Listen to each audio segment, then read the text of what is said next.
Jaya Radha Madhava Kunja Bihari.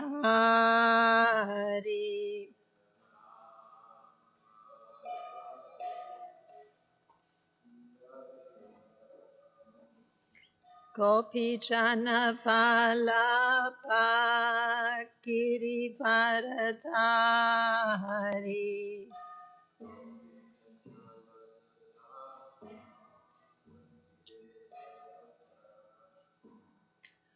Yasoda Nandana Pratajana Ranjana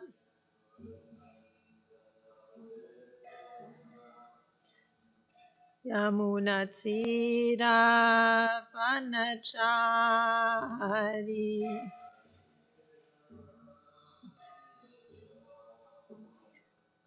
Jaya Radha Madhava Kunja Bihari.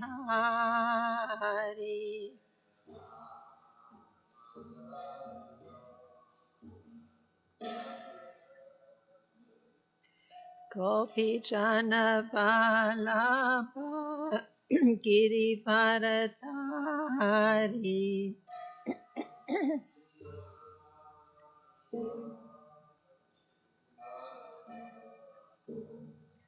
Yasoda Nandana Prajajana Ranjana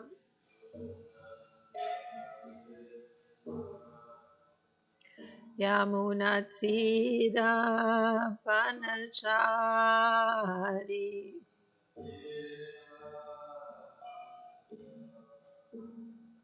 Jaya Radha Madhava Kunja Bihari.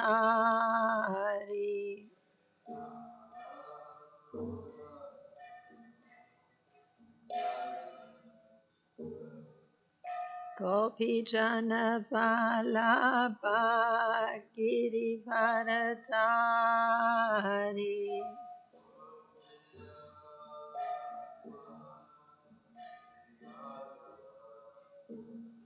Yasoda Nandana Prajajana Ranjana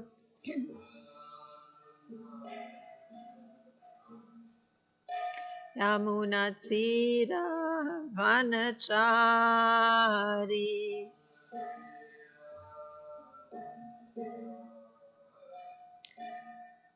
Hare Krishna, Krishna Krishna, Hare Hare, Hare Rama, Hare Rama, Rama Rama, Hare Hare.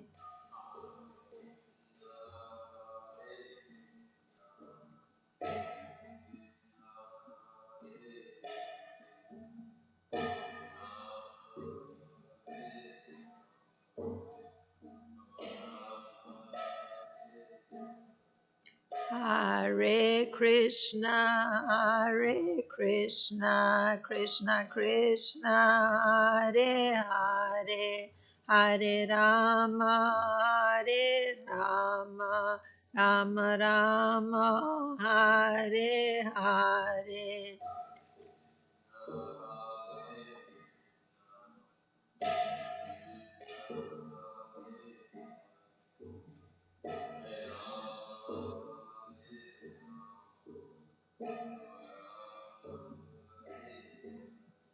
Hare Krishna, Krishna Krishna, Hare Hare, Hare Rama, Hare Rama, Rama Rama, Hare Hare.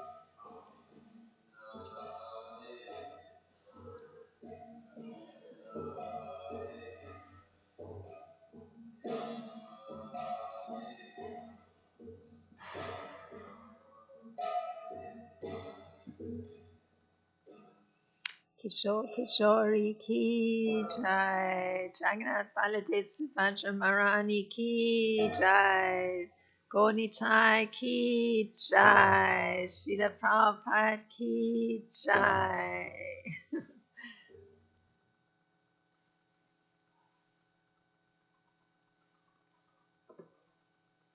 Om Namo Bhagavate Vasudevaya. Om Namo Bhagavate Vasudevaya. Om Namo Bhagavate Vasudevaya. So this morning we're reading from Canto 10, chapter 60, and the text is 54. Disya griheshvari asakrin mai tvaya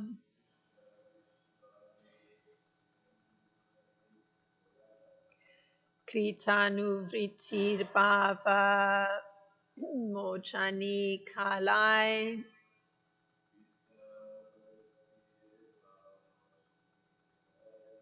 suduskarasau sutaram durashisho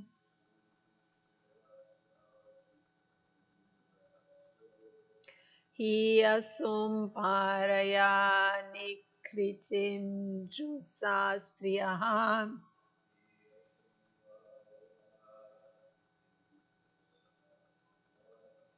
disya griheshvari asakrin mai tvaya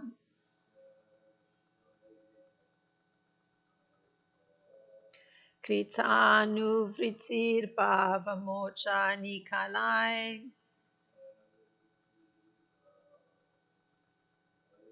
suduskarasau sutaram durashisho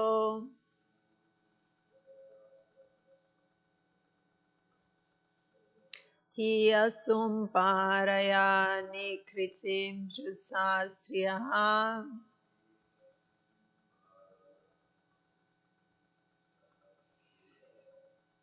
Tisya griheshvari asakrin mai tvayam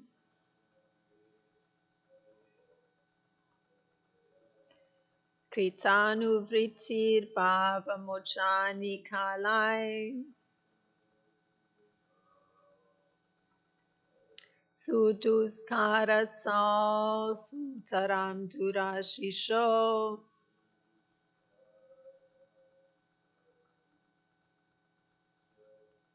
hiyasum parayani kritim jusastriyaham.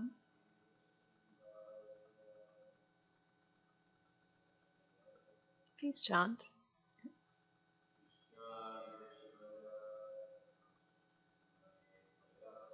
Disya griheshvari asakrin mai tvayem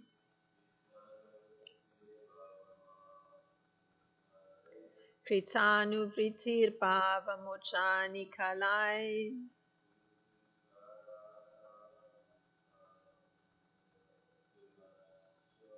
suduskarasau sutaram durashisho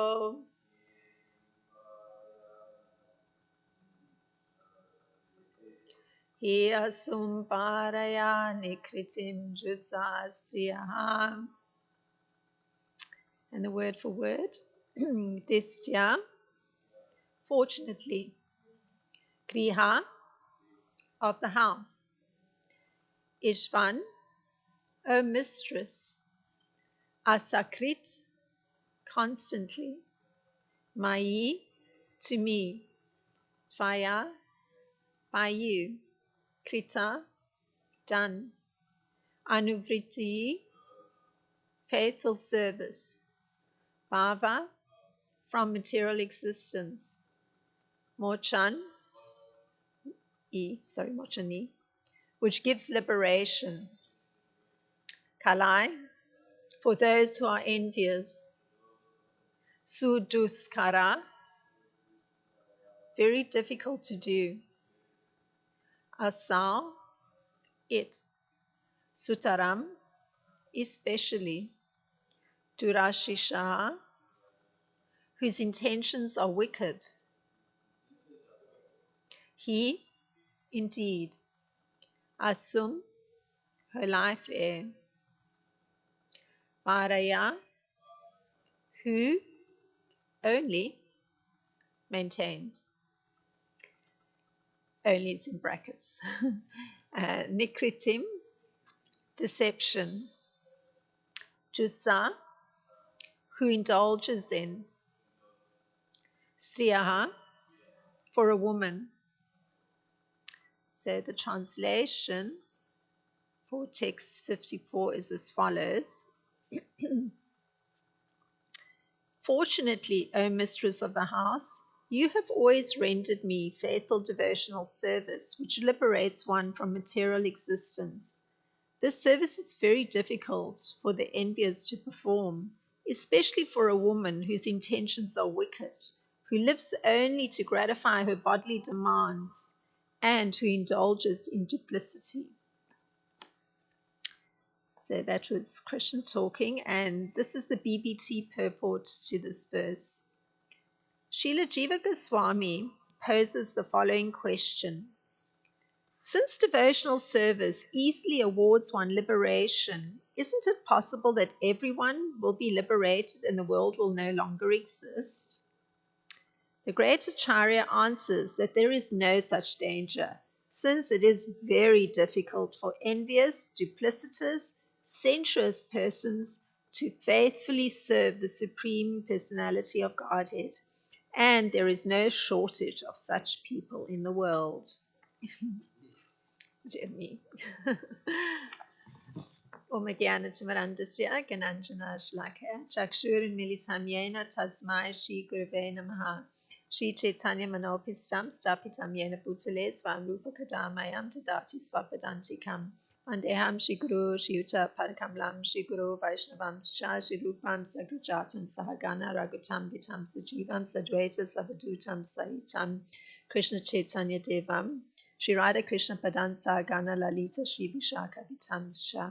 Hey Krishna Karuna Sindhu Dina Bando Jagatpate Gopesha Gopika Kanta Radha Kanta Namostute Tapta Kanchana Gorangi Radhe Vrindavan Ishwari Vrishabhanu Sute Devi Pranamami Hari Priya Panchakalpa Taribhya Shakripa Sindhubhya Vacha Patitanam Pavanebhyo Vaishnebhyo Namo Namaha Namo Vishnu Padaya Krishna Prasaya Bhutale Shrimati Rampadaswami Iti Namine Namo Vishnu Padaya Krishna Prasaya Bhutale Shrimati Bhaktivedanta Swami Iti Namine Namaste Saraswati Deve Gauravani Pracharine Nivishesha Sunyavadi Paschatya Deshatarine Jai Shri Krishna Chaitanya Prabhu Nityananda Shri Advaita Gadadhar Shivasadi Gaura Bhakta Vrinda Hare Krishna, Krishna Krishna, Hare Hare, Hare Rama, Rama Rama, Hare Hare.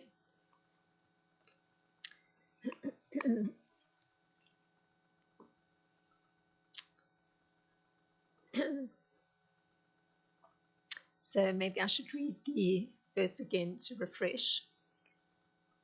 Fortunately, O mistress of the house, you have always rendered me faithful devotional service, which liberates one from material existence. This service is very difficult for the envious to perform, especially for a woman whose intentions are wicked, who lives only to gratify her bodily demands and who indulges in duplicity. So there's commentary related to the statement of Krishna by Srila Vishwanath Chakravarti Thakur. And it has Srila Vishwanath Chakravarti Thakur giving Krishna's statement in the following words. So this is Srila Vishwanath talking. So the same thing we've heard, but he's putting it in this little different way. So he says, Krishna said, so he's addressing Rukmini, you have performed devotion which releases one from the bondage of the material world. And that phrase is Bhava Mochani Samsara Bandha Mochani. But since you are eternally liberated already, others will become liberated by executing such devotional service. So, close quote. So that's Srila Vishwanath putting Krishna's words in that way. So on the first point, that's Rukmini has performed devotional service. and devotional service releases one from the bondage of the material world, one can consider first what brings one to the point of rendering service in a mood of devotion to the Supreme Lord. So that's an important consideration. I mean, if it has this incredible result that the things that bind one to the material world get broken or severed just by rendering service to the Supreme Lord, one would want to know what is it that brings one to this point of rendering service in a mood of devotion. So this is actually a cherished secret. And devotional service to the personality of Godhead becomes revealed only to those who are tired of material illusion. So that's the criterion. That material illusion, it rests on this false sense of independence from the Supreme Lord. An idea that isn't in accord with the facts. Just this idea that one is independent from the Supreme Lord or independent of God, it's not in accord with the facts. And the fact is, and Krishna himself explains this, so the Supreme Personality of Godhead talking puts it this way: I am the goal, the sustainer, the master, the witness, the abode, the refuge, and the most dear friend. I am the creation and the annihilation, the basis of everything, the resting place and the eternal seed. So that's Bhagavad Gita 9:18. And the fact is, and Srila Prabhupada explains it this way, everything is resting on Krishna's energy. Everything. Therefore, without Krishna's shelter, nothing can exist. Krishna is the supreme ruler because everything belongs to him. So it's not only his energy, whatever comes of his energy also belongs to him. And everything exists on that energy. So his energy is carrying and holding everything. And Krishna, being situated in everyone's heart, is the supreme witness. So he's also present in the heart of every living being, no matter what the body. So he's the supreme witness. He's observing all the activities performed by each individual being. And the residences, the places we live in, the countries, the planets on which we live, they're also Krishna. So that's Srila Prabhupada, his statement explaining something of Krishna's, putting it very graphically what his position is. And Srila Prabhupada gives two reasons for why one would take shelter of Krishna. So one may hear this, but then there's still got to be a reason for why you take shelter of Krishna. And this is what Srila Prabhupada gives us the two reasons. Krishna is the ultimate goal or shelter, and therefore one should take shelter of Krishna, whether for protection or annihilation of distress. So those are the two reasons. One's looking for protection, or one wants to end one's distress. So those would be the two reasons for taking shelter of Krishna. So Rukmini, of course, she had taken shelter of Krishna. And there's a nice explanation she gives in right before her marriage, when she sent a brahmana to Krishna. She gives an explanation of her taking shelter of him. And this is how she puts it. O beauty of the worlds, having heard of your qualities, which enter the ears of those who hear and remove their bodily distress, and having thus also heard of your beauty, which fulfills all the visual desires of those who see, I have fixed my shameless mind upon you, O Krishna. So she's recognizing clearly that actually an even more subtle quality of Lord Krishna. So all the worlds that are existing, we just heard that, Krishna's actually those worlds and those residences. She's actually seen the beauty of the worlds, and she's attributing the beauty of the worlds to Krishna.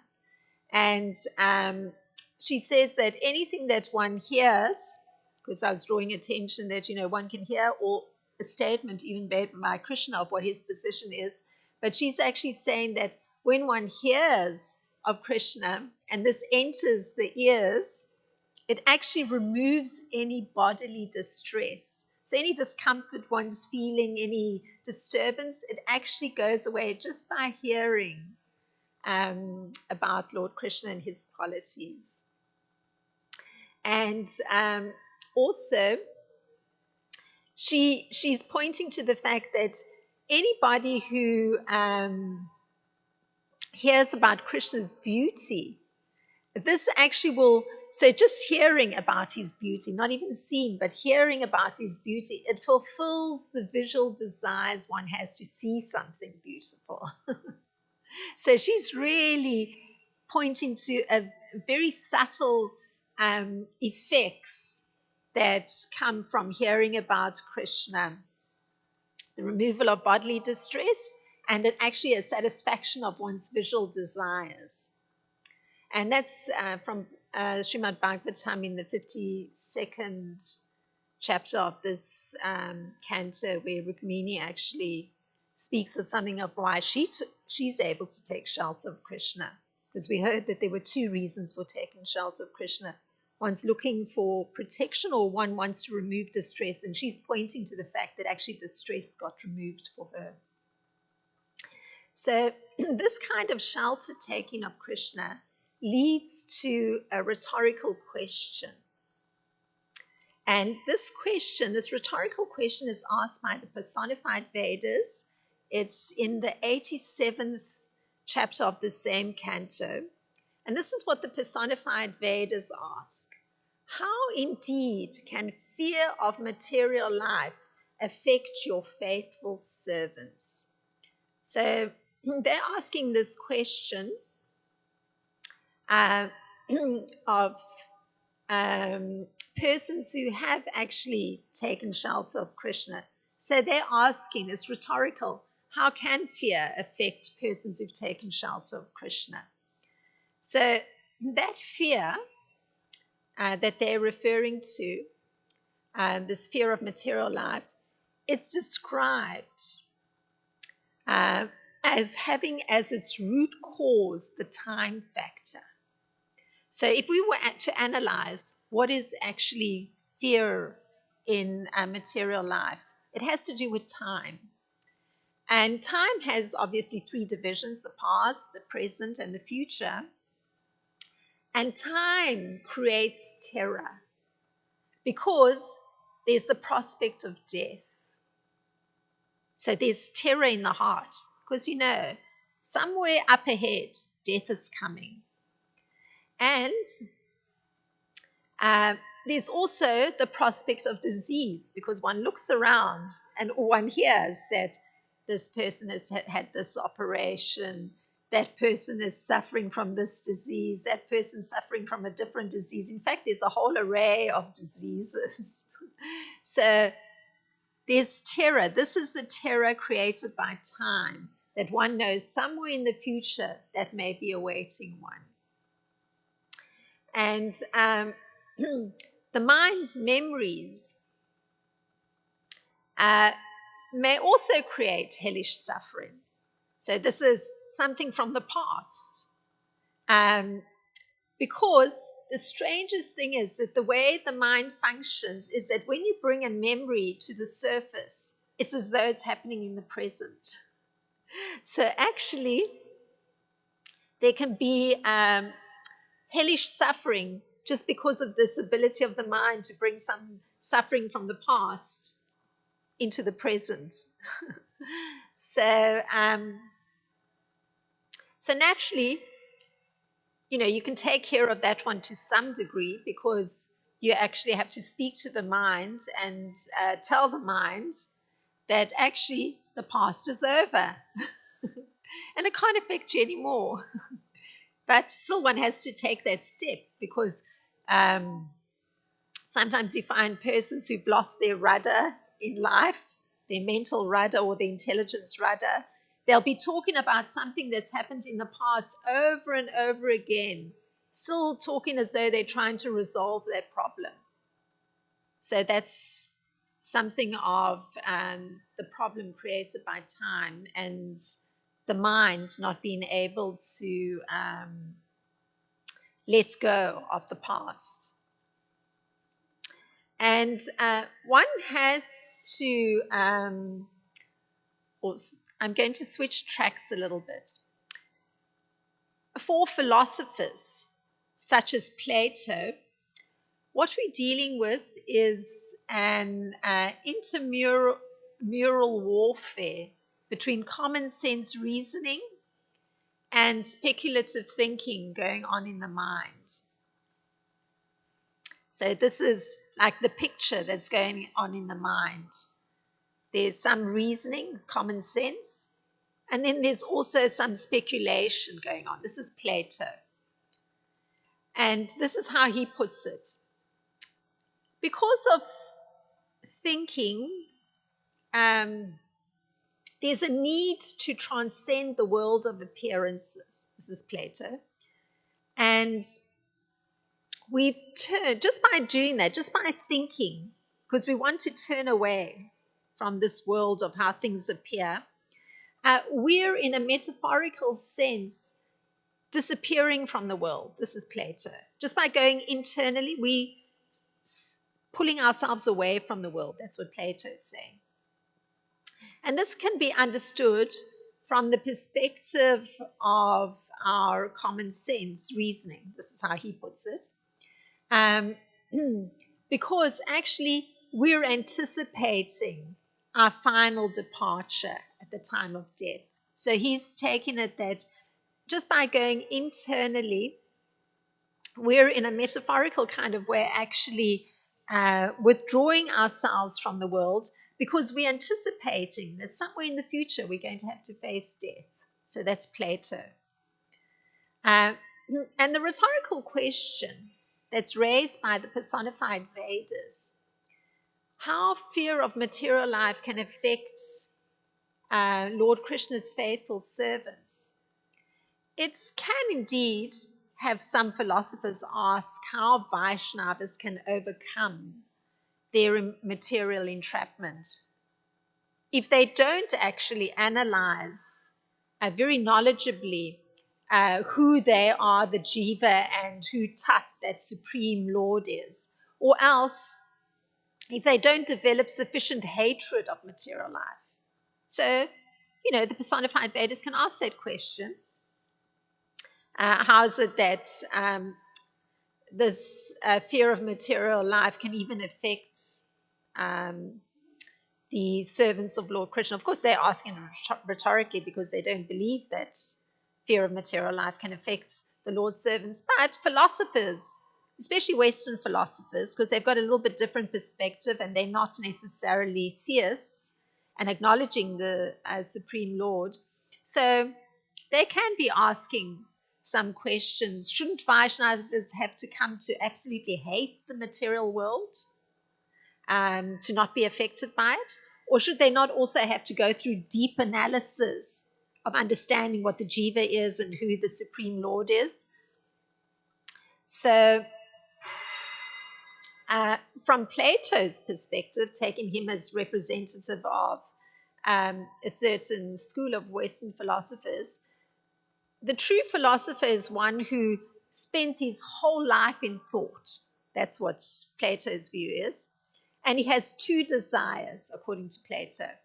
First, that he may be free from all kinds of business, and especially that he may get rid of his body. So, and his second desire,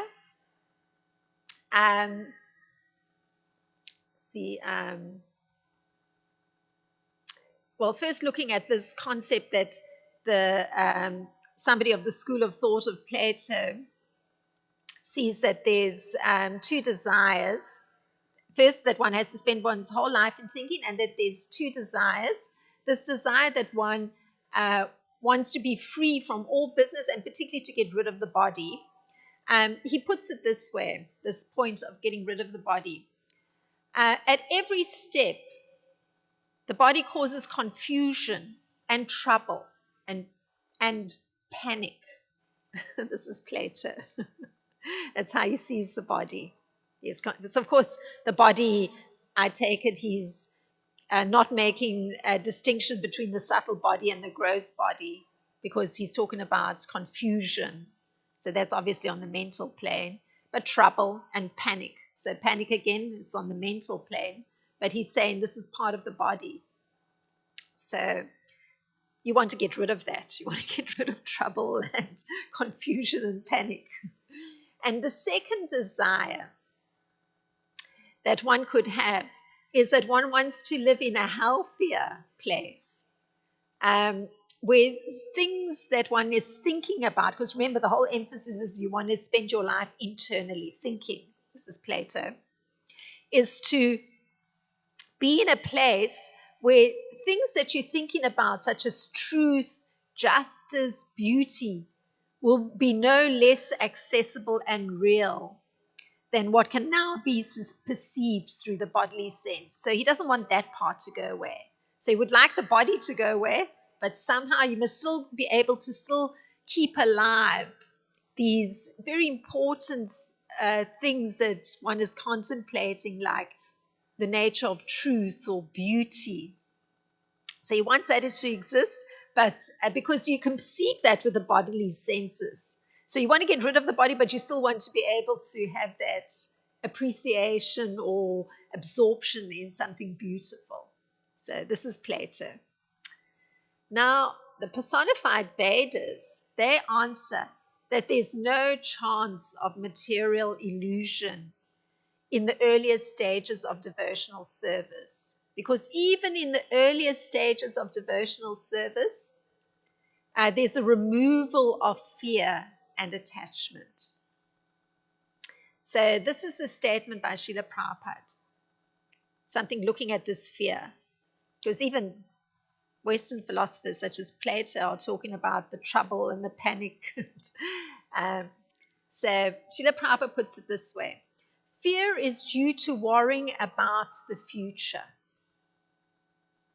A person in Krishna consciousness has no fear because by his activities he's sure to go back to the spiritual sky, back home to Godhead. Therefore, his future is very bright. Others, however, do not know what that future holds. And we just heard the Western philosophical view. There's hope that there can still be contemplation on beauty and truth, but without the body in the future, but there's not knowing how that will happen.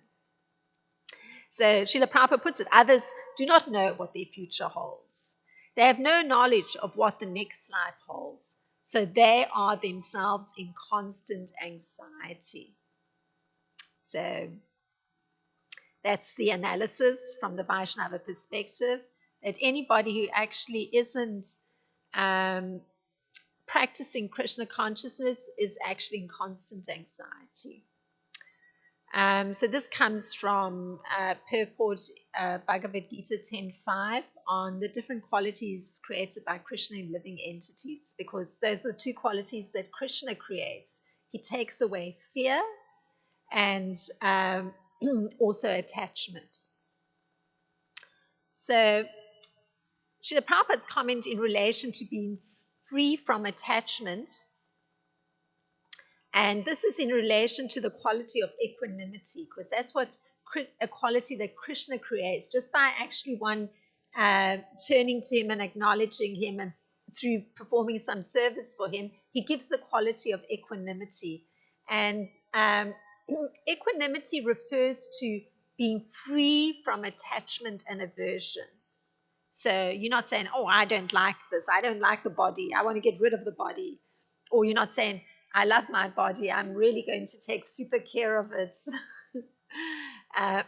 So not that one shouldn't take care of it, but I mean, in an excessive way. So the material world should be accepted without attachment or aversion.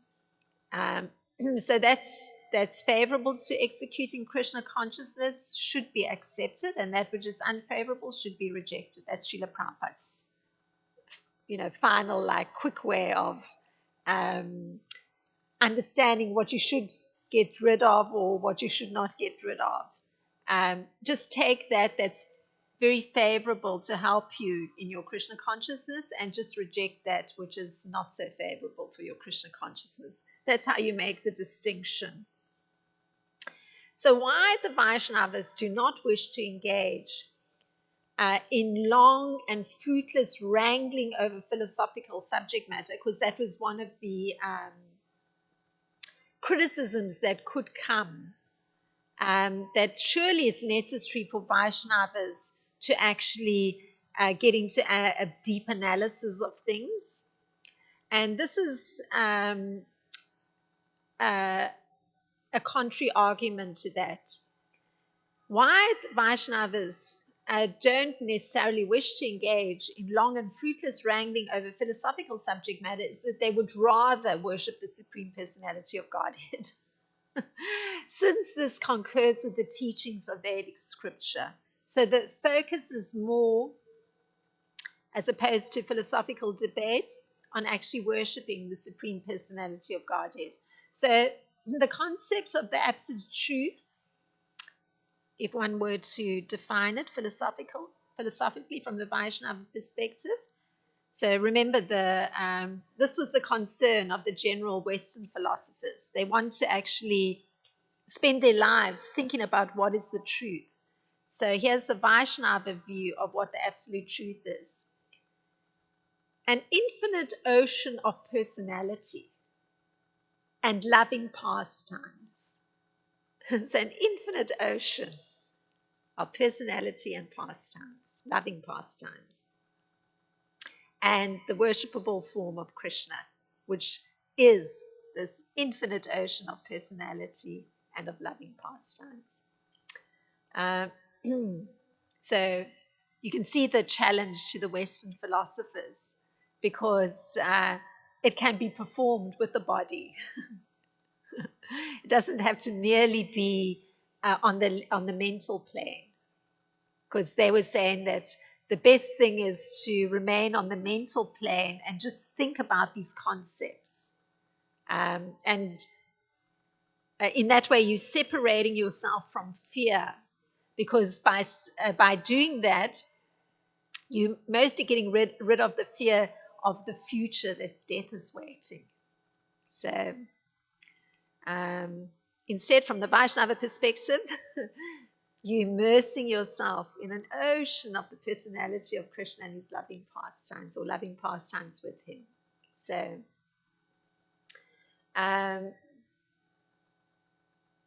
and not only Krishna, but also Lord Ram, if one is a worshipper of Lord Ram and other divine manifestations. And all the time holding on to the concept that one is seeing oneself as an eternal servant of these beautiful personalities, be it Krishna or Lord Ramachandra. And this takes care of that argument that's raised of, should one analyze who one is and who the Supreme Lord is, or spend one's time doing that. Rather, it's good to understand that you're utilizing the body to immerse yourself in an ocean of the personality of Krishna or Lord Ramachandra and their loving pastimes. So at the beginning of creation, one could say that all the jivas are sent out from the body of Mahavishnu, because they're all atomic particles of the Lord's marginal energy. So that's doing a little bit of analysis. So here's a breakdown. According to the differing conditions, one can divide these particles of the Lord's marginal energy into 4 groups. Some are covered by ignorance, which obscures their vision like a cloud. Others is the second category. They become liberated from ignorance through a combination of knowledge and devotion. There's a third group that become endowed with pure devotion, with a slight mixture of a desire for speculative knowledge and fruitive activity. So they attain these very purified bodies composed of perfect knowledge and bliss with which they can engage in the Lord's service. So this is very interesting when you consider the Western philosophical view that just as there's a desire to get rid of the body, but here one's hearing that there's a category of souls who actually have purified bodies that are actually filled with perfect knowledge and bliss. And they use those to engage in the Lord's service, use the body. And finally, the fourth category is those who are devoid of any connection with ignorance. These are the Lord's eternal associates. So they've got no connection with ignorance. So this is what the Western philosophers were deeply concerned with, that you can remain internal, but you want to get rid of the body, and you hope that sometime in the future you can still have this internal life, but without the body. That's what they're hoping for. And here we're hearing that although the three categories can be, particularly the first category is touched by ignorance, so touched by all the problems of connected to a material life. And the second category, they actually become endowed with pure devotion.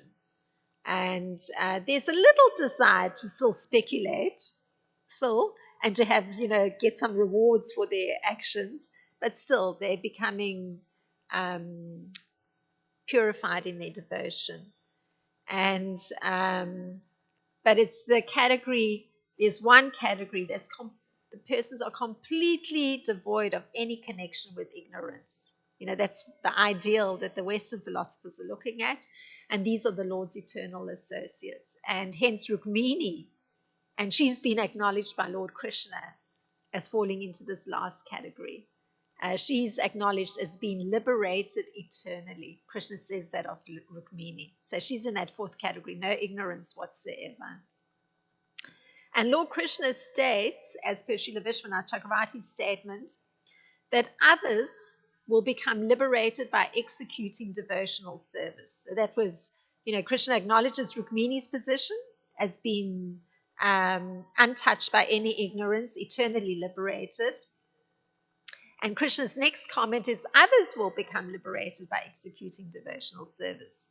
So there's confirmation of Lord Krishna's statement. And this comes from Bhagavad Gita 12:7, where he says, but those who worship me, giving up all their activities unto me and being devoted to me without deviation, engage in devotional service, and always meditating upon me, having their minds fixed upon me, O son of Pritha, for them I'm the swift deliverer from the ocean of birth and death. So this is what the Western philosophers are hoping for. They actually want to be delivered from having the body. And here's Krishna saying, this is the way.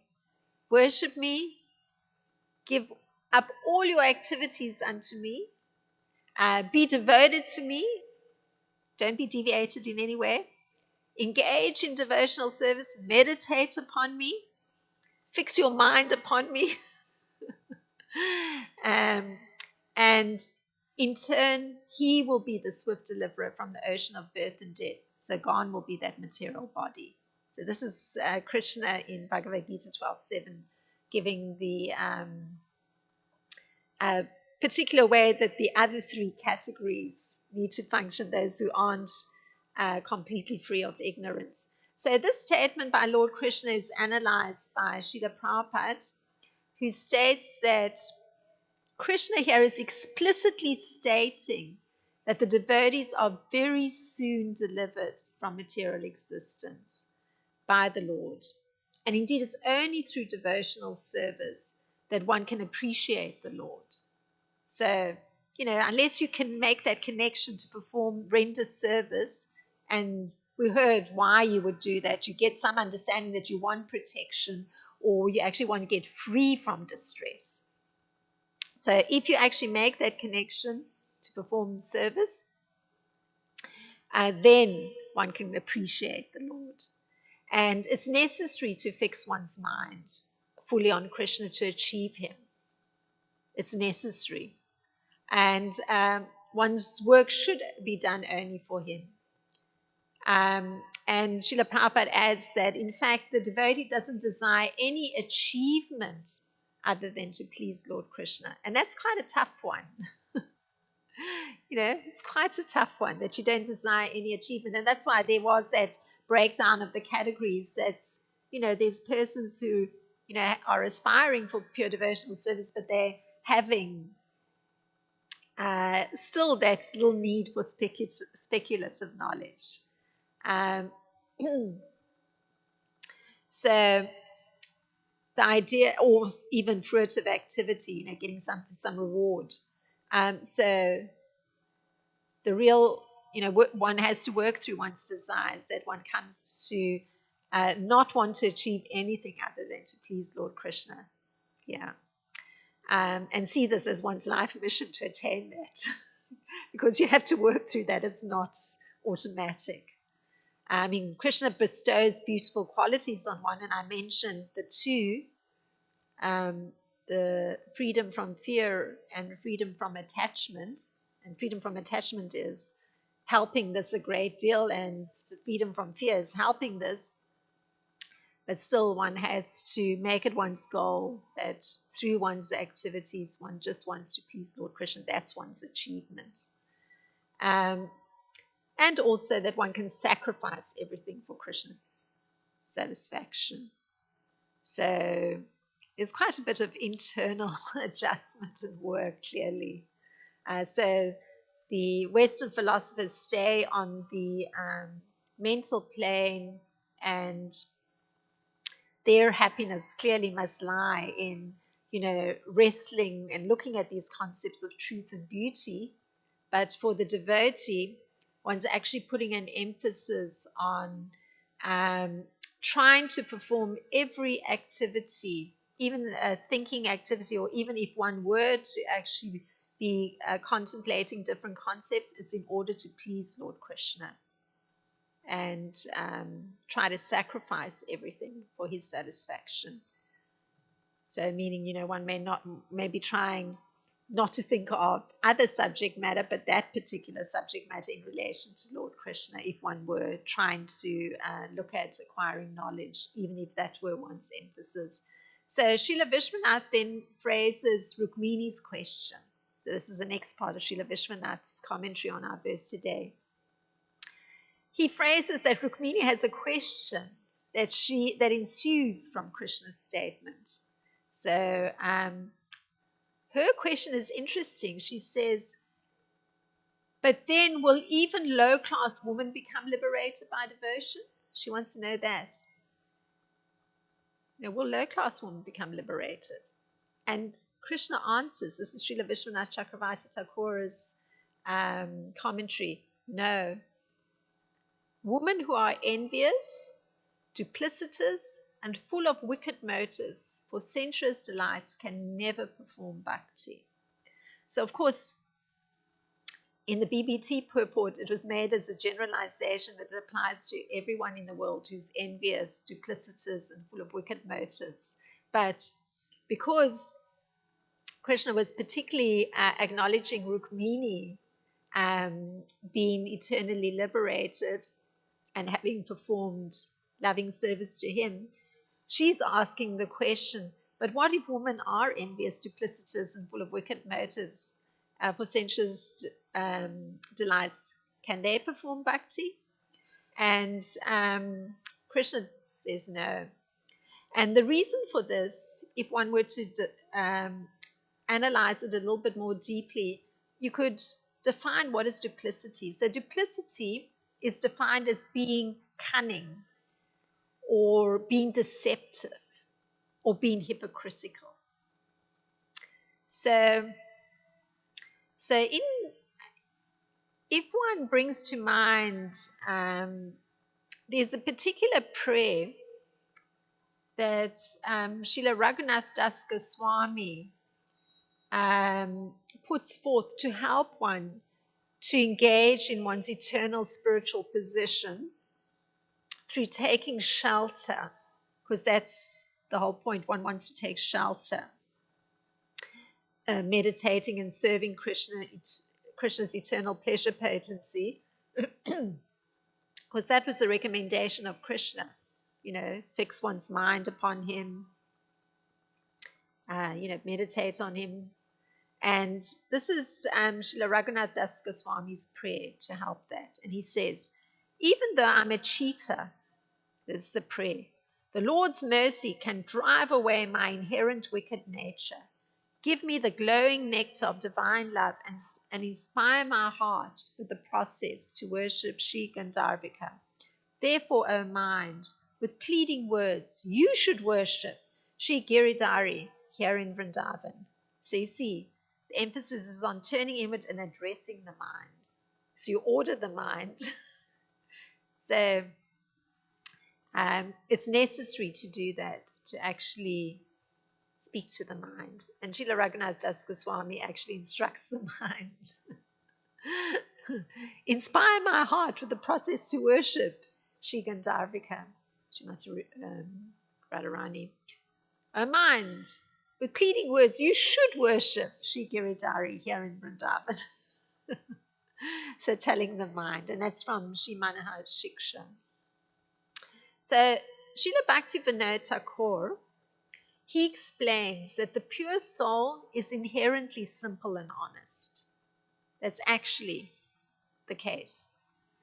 But deceit is the overriding contamination in the living entity.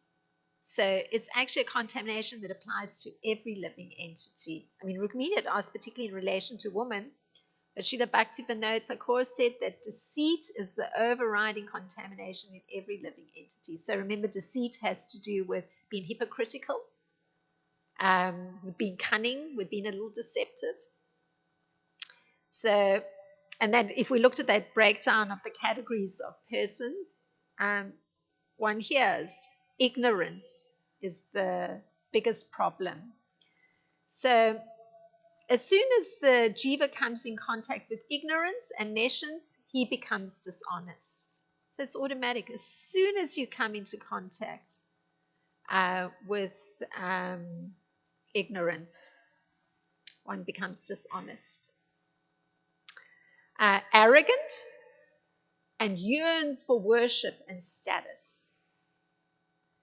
Seeking deceitful ways and ever endeavoring in transient material activities. And that ever endeavoring in transient material activities is a term that Srila Bhaktivinoda Thakur uses. So this is what happens. As soon as one turns one's attention to, material functioning, getting ignorant of one's position as a servant of Lord Krishna, there's dishonesty that happens, arrogance that happens, and wanting worship for oneself and some status. And in fact, one even looks for some deceitful ways to get that. Something came to my mind, but I can't speak it publicly because I've witnessed it. Creating a situation through a deceitful way to actually achieve status. So one distances oneself from one's original spiritual consciousness. And the antidote for this kind of falling into ignorance is for the soul to realize that one is humbler than a simple little straw lying in the street, is the comparison that's made. Could say also a blade of grass. And thus developing intelligence to respect others according to their position. So this is actually the antidote for that horrible sliding into ignorance and beginning to look for status for oneself, or even devising devious ways to get that status, is to develop intelligence to respect others according to their position, simultaneously taking complete shelter of the holy name. Then surely one will receive the mercy of the Lord. That's Srila Bhaktivinoda Thakur. And concomitantly, the grace of all saintly personalities. So that's the antidote. So these are thoughts on today's verse, and particularly Srila Vishwanath Chakravarti Thakur's commentary. So if there's some thought to add to the presentation.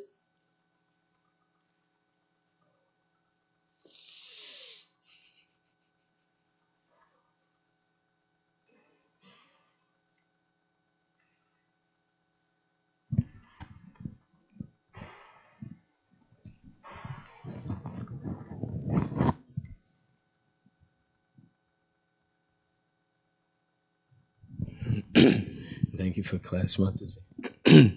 And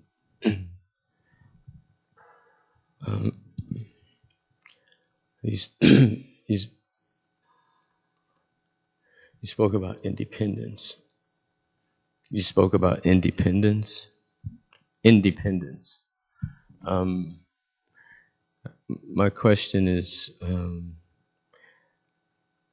I would wonder if you could say a little bit about in relation to, because there's so many points you touched on. This is just one of the first ones.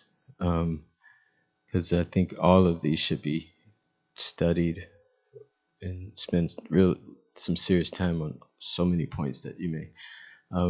But the point of independence, and from the perspective that you spoke on it, the minute independence of the living entity. Because what I've heard is that, because I consider, like, if rather than speak from a personal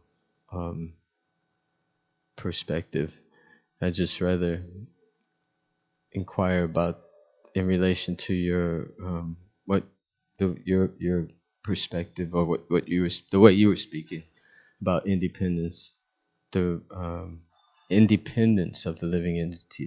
Even though it's minute, the living entity always has that independence to decide whether to choose matter or spirit. So in that sense, the living entity is always independent, from my understanding. But from the perspective of what you were speaking, I was wondering if you could say something.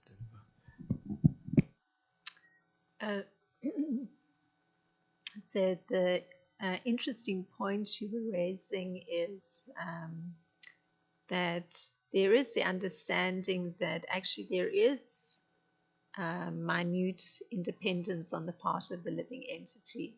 So, wanting to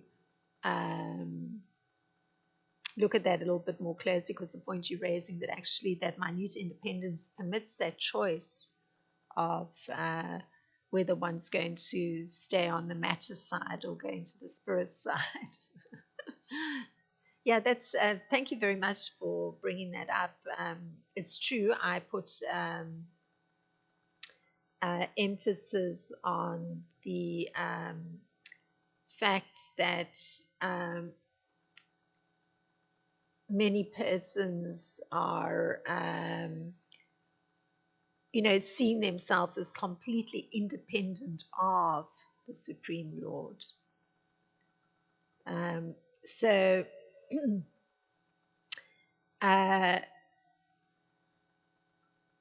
the independence doesn't go away at any time. It doesn't go away. That free will remains all the time. The, I guess, problematic part is if one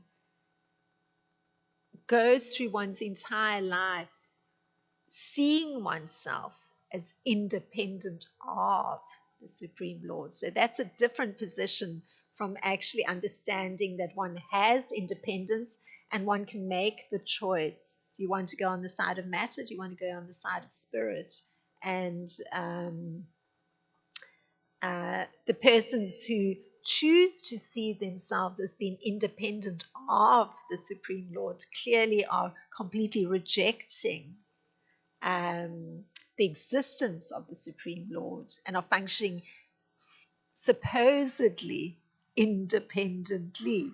But clearly, I mean, I tried to point out that that was not a factual reality.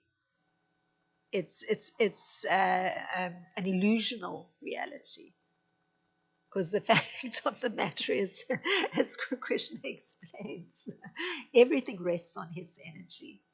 But again, very nice point that you brought up, that there's always that choice.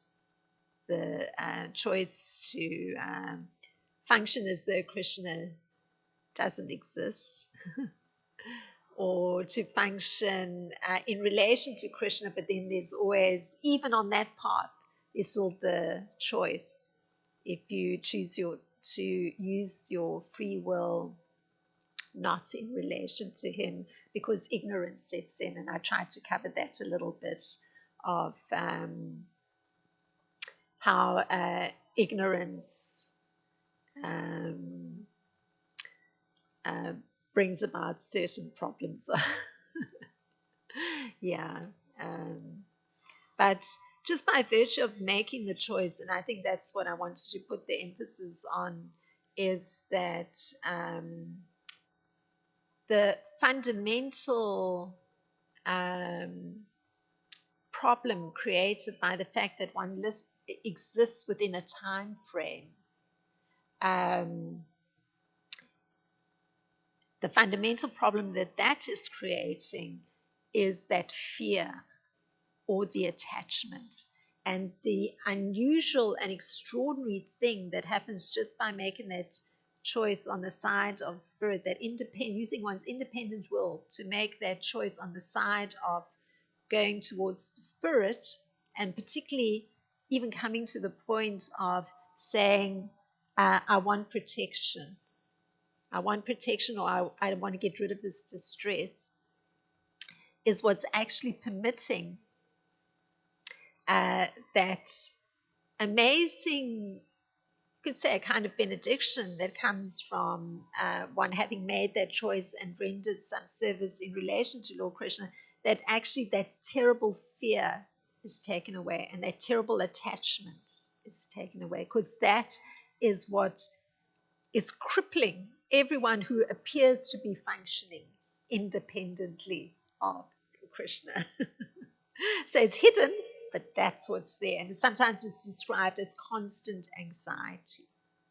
So this is the hidden part, the internal part. And indeed, even through Plato talking, you get some sense. He's not expressing anxiety, but he's talking about confusion and panic. So he's sufficiently introspective as a philosopher to understand that that's there. And the analysis on the part of the Vaishnavas is there's fear created by time, knowing that death is inevitable. Yeah. So thank you for bringing up the point, Vaishnav Sivananda.